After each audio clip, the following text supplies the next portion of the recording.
வணக்கம் மாணவர்களே, உங்கள் எல்லோரையும் ரோஜா தோட்டம் சேனலுக்கு அன்போடு வரவேற்கிறேன். மாணவர்களே, இன்று நாம் அலகு 2 சிறிய உயிரினங்கள் வியத்தகு பூச்சிகள் பாடத்தில் தரப்பட்டுள்ள புத்தக பயிற்சி வினாக்களுக்கு விடைகளை படிக்கலாமா? பக்கம் 115க்கு வாங்க. சிறிய உயிரினங்கள் வியத்தகு பூச்சிகள். அன்று பள்ளி விடுமுறை நாள். வள்ளியும் முகிலும் அவர்கள் தங்கள் தோட்டத்தில் இருந்து சிறிய உயிரினங்களை உற்று நோக்கி கொண்டிருந்தனர். வள்ளி: இந்த வண்ணத்து பூச்சிகள் எவ்வளவு அழகாக இருக்கின்றன. முகில்: ஆமாம், வண்ணத்து பூச்சிகளின் இறக்கைகள் ஏன் வண்ணமயமாக இருக்கின்றன. நாமும் முகில் வள்ளியுடன் இணைந்து சிறிய உயிரினங்களின் உலகத்தை ஆராய்வோம். அவங்க 2 பேரும் மட்டும்தான் தோட்டத்துல ஆராய்வாங்களா என்ன? நாமளும் ஆராய்வோம் வாங்க. அடுத்தது, உற்று நோக்கி கலந்துரையாடுவோம். நம்மை சுற்றி பல்வேறு வகையான பூச்சிகள் உள்ளன. நீங்கள் உற்று நோக்கியவற்றை குறித்து பகிரவும். சுறுசுறுப்பான எறும்புகள். உற்று நோக்கி கலந்துரையாடுவோம். எறும்புகள் எவ்வாறு இணைந்து வேலை செய்து வாழ்கின்றன? இங்க பாருங்க, முழுக்க முழுக்க இந்த பேஜ்ல எறும்பை பத்தி தான் கொடுத்துருக்காங்க. நல்லா ஜூம் பண்ணி கொடுத்துருக்காங்க பாருங்க ஒவ்வொரு எறும்பை பத்தியும். எறும்புகள் இனிப்பு பொருள்கள், விதைகள், சிறு பூச்சிகள், உணவு துகள்கள் போன்றவற்றை உண்கின்றன. எறும்புகள் குழுவாக வாழும். வரிசையாக சென்று உணவை தேடும். எறும்புகள் மண்ணிற்கு அடியில் வலையமைத்தும் மரப்பட்டையின் உள்ளேயும் வாழ்கின்றன. எறும்புகள் 3 வகைப்படும். அவை ஆண் எறும்பு, ராணி எறும்பு மற்றும் வேலைக்கார எறும்பு. எறும்புகள் குழுவாக இணைந்து வாழ்வதையே எறும்பு கூட்டம் என்கிறோம். எறும்புகள் குழுவாக இணைந்து வாழ்பவை கடினமாக உழைக்கக்கூடியவை. ஓர் எறும்பால் தன் எடையை விட தோராயமாக 10 முதல் 50 மடங்கு அதிக எடையுள்ள பொருள்களை சுமக்க முடியும். எறும்புகள் மண்ணை தூய்மையாகவும் வளமாகவும் வைத்திருக்க உதவுகின்றன.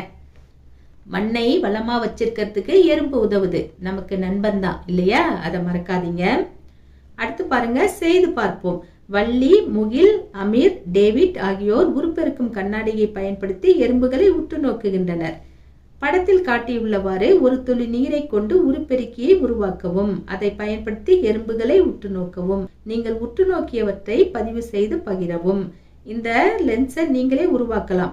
தடிமனான அட்டைய ரவுண்டா வச்சு அதுக்கு உள்ள ஒளிப்புகும் தாளை வச்சு அந்த தாளில் ஒரு சொட்டு தண்ணியை விட்டீங்கன்னா அது லென்ஸா மாறிடும். எறும்பு இருக்கிற இடத்துல நீங்க காமிச்சீங்கன்னா அந்த எறும்பு உங்களுக்கு நல்லா பெருசாவே தெரியும். இந்த பொருளை நீங்களே உருவாக்கலாம். அதுக்கப்புறம் கீழே வாங்க. எறும்புகளுக்கு காதுகள் இல்லை. அவை தங்கள் கால்களின் மூலம் தரையில் ஏற்படும் அதிர்வுகளை உணர்கின்றன. எறும்புக்கு காது இல்லை, அதிர்வுகள் மூலம் தான் அது உணருது. அடுத்து பாருங்க, சொல் வங்கி கொடுத்துருக்காங்க. என்னென்ன சொற்கள் தரப்பட்டிருக்கு? உணவு, இனிப்பு பொருள்கள், விதைகள், எறும்பு கூட்டம், மரப்பட்டைகள், ராணி எறும்பு, வேலைக்கார எறும்பு, ஆண் எறும்பு, இதெல்லாம் கொடுத்துருக்காங்க. கீழே என்ன கேட்டிருக்காங்க? சொல் வங்கியை பயன்படுத்தி கோடிட்ட இடங்களை நிரப்புக. எறும்புகளின் 3 வகைகள் டேஷ் டேஷ் மற்றும் டேஷ். எப்படி விட எழுதலாம்? எறும்புகளின் 3 வகைகள் ராணி எறும்பு, வேலைக்கார எறும்பு மற்றும் ஆண் எறும்பு. அடுத்தது, எறும்புகள் இணைந்து குழுவாக வாழ்வதை டேஷ் என்கிறோம். எறும்புகள் இணைந்து குழுவாக வாழ்வதை எறும்பு கூட்டம் என்கிறோம். அடுத்தது, எறும்புகள் மண்ணின் அடியிலும் டேஷ் உட்புறத்திலும் வாழும். எப்படி எழுதலாம்? எறும்புகள் மண்ணின் அடியிலும் மரப்பட்டைகள் உட்புறத்திலும் வாழும். அடுத்தது, எறும்புகள் வரிசையாக டேஷ் தேடி நகர்கின்றன. எப்படி எழுதலாம்? எறும்புகள் வரிசையாக உணவு தேடி நகர்கின்றன. அடுத்தது, எறும்புகள் டேஷ் டேஷ் உணவு துகள்கள் போன்றவற்றை உண்கின்றன. எப்படி எழுதலாம்? எறும்புகள் இனிப்பு பொருள்கள், விதைகள், உணவு துகள்கள் போன்றவற்றை உண்கின்றன. அடுத்தது, இயற்கையின் அழகு வண்ணத்து பூச்சி, பட்டாம்பூச்சின்னு சொல்லுவோம் இல்லையா? வள்ளியும் முகிலும் திருச்சி ஸ்ரீரங்கத்தில் உள்ள வண்ணத்து பூச்சி பூங்காவிற்கு நண்பர்களுடன் சென்றனர். பூங்கா முழுவதும் மலர்களும் வண்ணத்து பூச்சிகளும் நிறைந்திருந்தன. இங்க பாருங்க, பூக்களா இருக்கு. பூக்கள் மேல வண்ணத்து பூச்சிகள் இருக்கு. இங்க குட்டி எழுத்துல கொடுத்துருக்காங்க பாருங்க. வண்ணத்து பூச்சிகளும் மலர்களும் ஒன்றுக்கொன்று உதவுகின்றன. மலர்களில் விதை உருவாக வண்ணத்து பூச்சிகள் உதவுகின்றன. வண்ணத்து பூச்சிகளுக்கு மலர்கள் உணவளிக்கின்றன. வண்ணத்து பூச்சிகள் இயற்கையை அழகாக வைத்திருக்கின்றன. அதாவது பூச்சிகள் பூக்களுக்கு உதவுகின்றன, பூக்கள் பூச்சிக்கு உதவுகின்றன. ஒண்ணுக்கொண்ணு உதவிக்கிட்டு இருக்கு. ஆக வண்ணத்து பூச்சி நமக்கு நண்பன் தான். அடுத்து பாருங்க, கீழே காகித வண்ணத்து பூச்சியை உருவாக்குக. இவங்க சொல்லியிருக்கிற மெத்தட் பிரகாரம் நீங்க செய்தீங்கன்னா ஒரு காகித வண்ணத்து பூச்சி உங்களுக்கு கிடைக்கும். ஸ்டெப் பை ஸ்டெப்பா கொடுத்துருக்காங்க, அதே மாதிரி செய்யுங்க. அடுத்த பக்கம் வாங்க. பாவனை செய்யும் வண்ணத்து பூச்சி, நிறம் மாறும் தந்திரம். அதாவது நச்சுத்தன்மை கொண்ட வண்ணத்து பூச்சி ஒரு சிலது இருக்கு, நச்சுத்தன்மை இல்லாத வண்ணத்து பூச்சிகளும் இருக்கு. நச்சுத்தன்மை இல்லாத வண்ணத்து பூச்சிகள் எதிரிகள்கிட்ட இருந்து தப்பிக்கிறதுக்காக நச்சுத்தன்மை கொண்ட வண்ணத்து பூச்சி மாதிரியே மாறிடும். அப்போ அது எதிரிகள்கிட்ட இருந்து தப்பிச்சிடும். இதுதான் நிறம் மாறும் தந்திரம் அப்படின்னு சொல்லுவாங்க. வாங்க படிச்சு பார்க்கலாம்.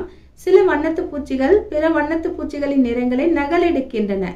இச்செயலை பாவனை செய்தல் என்று அழைக்கிறோம். இவ்வாறு நிறம் மாறும் வண்ணத்து பூச்சிகளை நச்சுத்தன்மை கொண்டவை என்று நினைத்து பறவைகள் உண்பதில்லை. இம்முறையில் வண்ணத்து பூச்சிகள் தங்களை தற்காத்துக் கொள்கின்றன.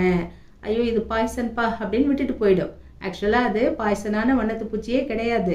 பாய்சனான வண்ணத்து பூச்சி மாதிரி அது தன்னுடைய கலரை மாத்திக்குது, அவ்வளவுதான். டேலண்டானது இல்ல. அடுத்து பாருங்க. தீங்கற்ற வண்ணத்து பூச்சி நச்சுத்தன்மையுள்ள வண்ணத்து பூச்சியின் பொலிவான நிறத்தை போல தங்கள் நிறத்தை மாற்றிக்கொள்கின்றன. அதுதான் நம்ம சொன்னதுதான். கீழே வாங்க. செய்து கற்போம். வண்ணத்து பூச்சி பறக்கக்கூடிய ஒரு பூச்சியாகும். இது 2 இணை இறக்கைகளை கொண்டுள்ளது. முன் இறக்கைகளை விட பின் இறக்கைகள் சிறியவை. இதன் இறக்கைகள் மிகவும் மெல்லியவை. இவற்றில் செதில்கள் உள்ளன. இந்த செதில்களே வண்ணத்து பூச்சிகளுக்கு நிறத்தை அளிக்கின்றன. 2 இணை இறக்கைகள்னா 2 ஜோடின்னு அர்த்தம். அப்போ 4 இறக்கைகள் இருக்குன்னு அர்த்தம். சரிங்களா?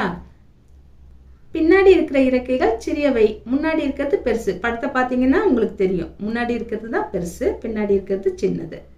அதனுடைய வண்ணத்துக்கு காரணம் அந்த செதில்கள். இப்போ வரைந்து வண்ணமிடுகன்னு கொடுத்துருக்காங்க பாருங்க. இங்க வரைஞ்சி காட்டியிருக்காங்க. இதை பார்த்து அப்படியே இங்க நீங்க வரைய வேண்டியதுதான். வரைஞ்சி வண்ணமிடுங்க. அடுத்து பாருங்க. இலைகளை பயன்படுத்தி இலை வண்ணத்து பூச்சியை உருவாக்குக. இங்க ஒரு குட்டி பையன் இலைய வச்சு இலை வண்ணத்து பூச்சியை உருவாக்கிட்டான் பாருங்க. அடுத்து கீழே வந்தீங்கன்னா சொல்வங்கியை பயன்படுத்தி கோடிட்ட இடங்களை நிரப்புக. சொல்வங்கியில என்னென்ன சொற்கள் தரப்பட்டிருக்கு? செதில்கள், பாவனை செய்தல், 4 பின் இறக்கைகள். கேள்விக்கு போகலாமா? வண்ணத்து பூச்சிகளுக்கு டேஷ் இறக்கைகள் உள்ளன. எப்படி எழுதலாம்? வண்ணத்து பூச்சிகளுக்கு 4 இறக்கைகள் உள்ளன. 2 இணை இறக்கைகள் தான் இவங்க 4ன்னு கொடுத்துருக்காங்க. சரியா? 2 ஜோடி அப்படிங்கிறது தான் இங்க 4ன்னு கொடுத்துருக்காங்க. முன் இறக்கைகள் டேஷை விட பெரியவை. முன் இறக்கைகள் பின் இறக்கைகளை விட பெரியவை. வண்ணத்து பூச்சிகளுக்கு நிறத்தை அளிப்பவை டேஷ் ஆகும். வண்ணத்து பூச்சிகளுக்கு நிறத்தை அளிப்பவை செதில்கள் ஆகும். சில வண்ணத்து பூச்சிகள் தங்களை பறவைகளிடமிருந்து பாதுகாத்துக் கொள்ள கையாளும் செயல் டேஷ் எனப்படும். பாவனை செய்தல் எனப்படும். அடுத்தது கடினமாக உழைக்கும் தேனீக்கள், ஹார்ட் ஒர்க்கர்ஸ். இவங்கெல்லாம் தேனீக்கள் சிறிய பூச்சிகள். தேனீக்கள் பல அறைகளை கொண்ட தேன் கூட்டில் வாழ்கின்றன.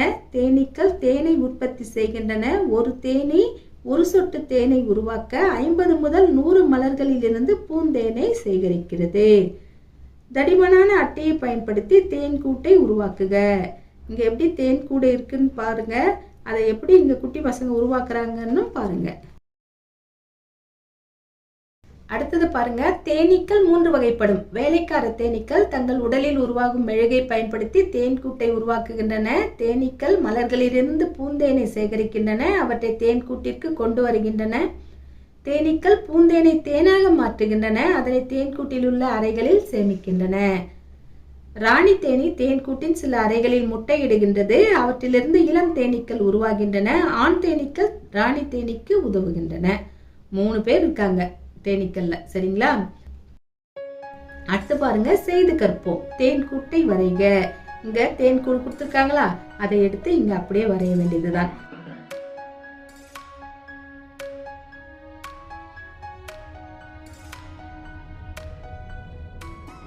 அதுக்கு கீழே வந்தீங்கன்னா சொல்வங்கியை பயன்படுத்தி கோடிட்ட இடங்களை நிரப்புக. சொல்வங்கியில என்னென்ன சொற்கள் தரப்பட்டிருக்கு? ராணி தேனி, தேன்கூடு, தேன். இங்க வாங்க கேள்விகளுக்கு போகலாம். வேலைக்கார தேனீக்கள் டேஷ் கட்டுகின்றன. வேலைக்கார தேனீக்கள் தேன்கூடு கட்டுகின்றன. வேலைக்கார தேனீக்கள் டேஷ் தயாரிக்கின்றன. வேலைக்கார தேனீக்கள் தேன் தயாரிக்கின்றன. டேஷ் முட்டைகளை இடும். ராணி தேனி முட்டைகளை இடும். மாணவர்களே, இன்று நாம் வியத்தகு பூச்சிகள் பாடத்தில் தரப்பட்ட புத்தக பயிற்சிகளுக்கான விடைகளை பார்த்தோம். இன்னும் இந்த பாடத்துல பேலன்ஸ் இருக்கு, முழுசா நாம பார்த்து முடிக்கல. இதனுடைய தொடர்ச்சியை நாம அடுத்த வீடியோல பார்க்கலாம். அது வரைக்கும் டாடா பாய்.